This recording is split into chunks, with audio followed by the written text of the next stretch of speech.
ओम दुम दुर्गाय नमः। आप सभी को नवरात्र की 7वीं तिथि पर माँ कालरात्रि की पूजा की बहुत बहुत शुभकामनाएं। माँ भगवती कालरात्रि सदैव आपकी रक्षा करे। नवरात्र की 7वीं तिथि पर माँ कालरात्रि की आराधना की जाती है, जो कि माँ दुर्गा का 7वां स्वरूप मानी जाती है। और इस बार नवरात्र की 7वीं तिथि 4 अप्रैल 2025 को पड़ रही है।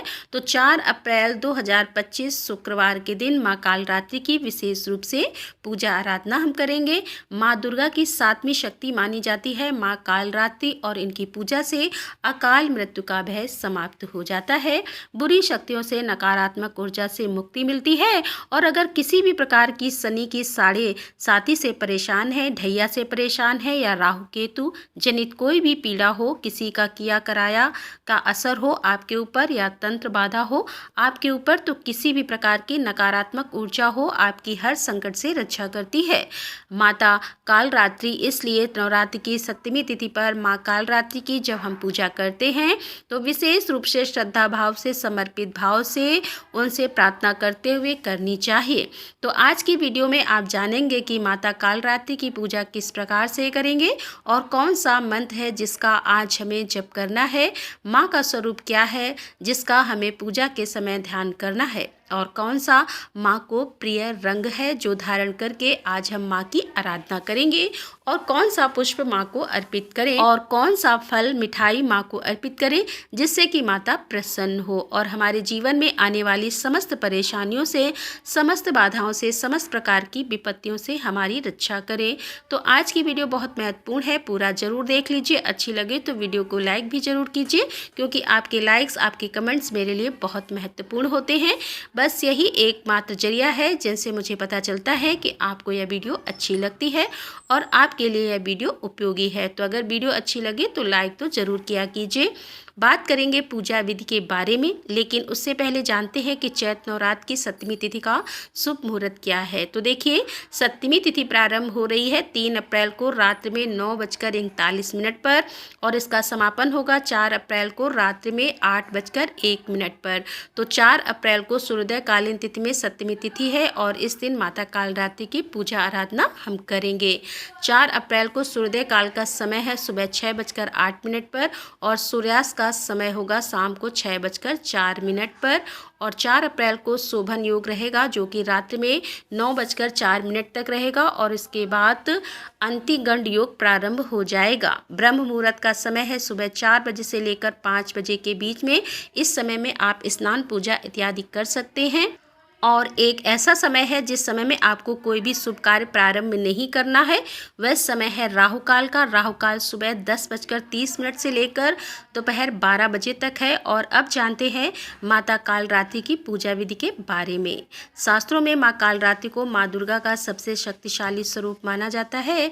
माँ कालरात्रि कालों की भी काल मानी गई है। इन्होंने शुभ और निशुंभ के साथ रक्त बीज का भी संहार किया था, इसी के लिए माँ ने अवतार लिया था। माँ कालरात्रि की उपासना तंत्र साधना के लिए बहुत महत्वपूर्ण मानी जाती है। माँ कालरात्रि की उपासना से शत्रुओं और विरोधियों से मुक्ति मिलती है। माँ कालरात्रि अपने भक्तों की बड़ी से बड़ी विपदा को भी टाल देती है। इसीलिए नवरात्र में जब हम माँ की पूजा करते हैं तो हमें विशेष रूप से सावधानी के साथ करना चाहिए। तो 7वीं तिथि के दिन प्रातःकाल जल्दी उठ जाइए, उठकर नित्य कर्मों से निर्मित होकर स्नान कर लीजिए। स्नान करके साफ स्वच्छ वस्त्र धारण कर लीजिए। और हाँ, माँ कालरात्रि का प्रिय रंग है नीला रंग। इसके अलावा आप लाल रंग के वस्त्र भी धारण कर सकते हैं। काले रंग के वस्त्र धारण करके माँ कालरात्रि की पूजा भूल से भी नहीं करनी चाहिए, क्योंकि हम जो पूजा करते हैं गृहस्थ आश्रम में है, वह बिल्कुल सात्विक पूजा होती है। इसीलिए शुभ रंगों के वस्त्र धारण करके माँ कालरात्रि की पूजा आराधना करें। या तो लाल रंग के या फिर नीले रंग के वस्त्र भी आप धारण कर सकते हैं। तो स्नान इत्यादि से निर्मित होकर सबसे पहले भगवान सूर्यदेव को जल अर्पित करना चाहिए। उसके बाद अपने घर के मंदिर में आ जाइए, जहाँ पर आपने माँ की चौकी लगाई है। सभी देवी देवताओं को अपने दोनों हाथ जोड़कर प्रणाम कीजिए, और इसके बाद शुद्ध आसन डालकर चौकी के पास बैठ जाइए।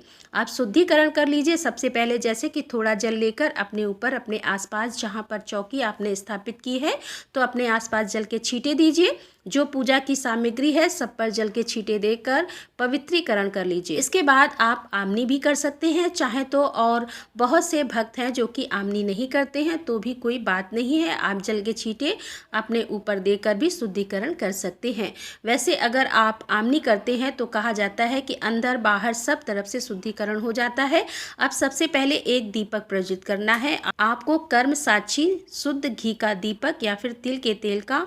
फिर इसके बाद आपकी पूजा प्रारंभ हो जाती है। आसन के नीचे थोड़ा सा जल डालकर और अपनी 2 उंगलियों से उठाकर अपने मस्तक पर लगा दीजिए। अब आप अपने आसन पर से तब तक नहीं उठ सकते जब तक आपकी पूजा पूर्ण नहीं हो जाती, इसीलिए पूजा की सभी सामग्री एकत्र करके हमें पहले ही रख लेना चाहिए। धूप दीप प्रज्वलित करने के बाद जो भी विराजित हैं देवी देवता आपकी चौकी पर, उन सबकी पूजा कर लीजिए। जैसे कि भगवान गणपति की कलश देवता की षोडश मात्र का नवग्रह मंडल ज्वारे आपने बो रखे हैं, अखंड दीपक प्रज्वलित कर रखा है। सबकी पंचोपचार विधि से धूप दीप अक्षत पुष्प और भोग इत्यादि अर्पित करके पूजा कर लीजिए।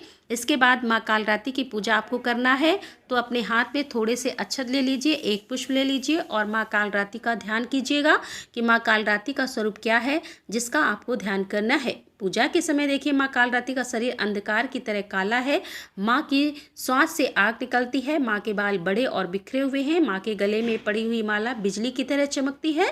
माँ कालरात्रि के 4 हाथ 3 नेत्र हैं, एक हाथ में माता ने खड़ग अर्थात तलवार ले रखा है, दूसरे में लौ शस्त्र, तीसरा हाथ वर मुद्रा में और चौथा हाथ अभय मुद्रा में है। माँ के इसी स्वरूप का आपको ध्यान करना है और माँ कालरात्रि का ध्यान मंत्र है, या देवी सर्वभूतेषु माँ कालरात्रि रूपेण संस्थिता नमस्तस्यै नमस्तस्यै नमस्तस्यै नमो नमः। इस मंत्र का उच्चारण करते हुए माँ का ध्यान कीजिए। फिर आपके हाथ में जो सामग्री है, अक्षत है और पुष्प है, माँ के चरणों में अर्पित कर दीजिए। इसके बाद विधि विधान से आपके पास जो भी सामग्री हो पंचोपचार विधि से, जैसे कि धूप दीप अक्षत पुष्प गंध इत्यादि और भोग लगाकर माँ की पूजा कर सकते हैं। तो सभी सामग्रियों जो आपके पास उपस्थित हैं उसमें माँ की पूजा आराधना करके माँ से प्रार्थना कीजिए। और माँ का प्रिय पुष्प क्या है? गुलाब और गुड़हल का पुष्प। माँ को लाल पुष्प जैसे कि लाल गुलाब और लाल गुड़हल बहुत प्रिय है तो जरूर अर्पित करना चाहिए। और नवरात्र के 7वें दिन माँ को भोग अर्पित किया जाता है गुड़ का, या गुड़ से बनी हुई कोई मिठाई का भोग आप लगा सकते हैं। और इसके बाद ही जो भी ऋतुफल आपके पास उपलब्ध हो उनका भी भोग आप लगा सकते हैं। विधि विधान से माँ की पूजा कर लीजिए। माँ का बीज मंत्र है क्लीम ऐं श्रीं कालिकाय नमः। क्लीम ऐं श्रीं कालिकाय नमः। इस मंत्र का यथासंभव 11 बार या 21 बार 108 बार जप कर सकते हैं। और फिर इसके बाद जिस प्रकार से आप प्रतिदिन की पूजा करते हैं वैसे ही अगर आप कोई भी मंत्र जप करते हैं प्रतिदिन, या दुर्गा सप्तशती का पाठ करते हैं तो उस पाठ को या फिर उस मंत्र का जप कर सकते हैं। पहले हमें उस देवी के मंत्रों का जप करना चाहिए जिस स्वरूप की हम पूजा करते हैं। और हाँ, इसी समय आप चाहें तो कथा पढ़ सकते हैं या सुन सकते हैं, या फिर चाहें तो शाम को भी कथा पढ़ सकते हैं या फिर सुन सकते हैं। इसके बाद जब आपकी पूजा पूर्ण हो जाती है तो माँ की कपूर और लौंग से आरती कर लीजिए। आप चाहें तो शुद्ध घी के दीपक से भी आरती कर सकते हैं। और माँ कालरात्रि की पूजा में कुछ विशेष उपाय अगर आप करते हैं तो इससे आपकी बहुत सारी परेशानियाँ समाप्त होती हैं।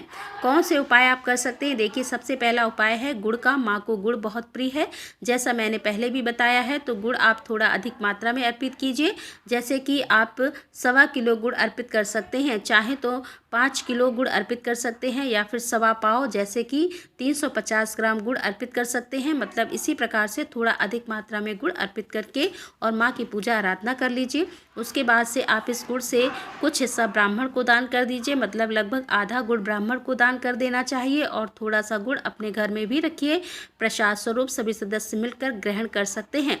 इससे क्या होगा? इससे अकाल मृत्यु और दुर्घटना से मुक्ति मिलती है। अगर आपके मन में हमेशा अकाल मृत्यु का भय बना रहता है, या फिर दुर्घटना का भय बना रहता है, या फिर बार बार आपके एक्सीडेंट होते रहते हैं, तो गुड़ अगर आप आज माँ कालरात्रि को अर्पित करके दान करते हैं तो ब्राह्मण को, तो इससे आपकी इन सभी समस्याओं से छुटकारा मिल जाता है।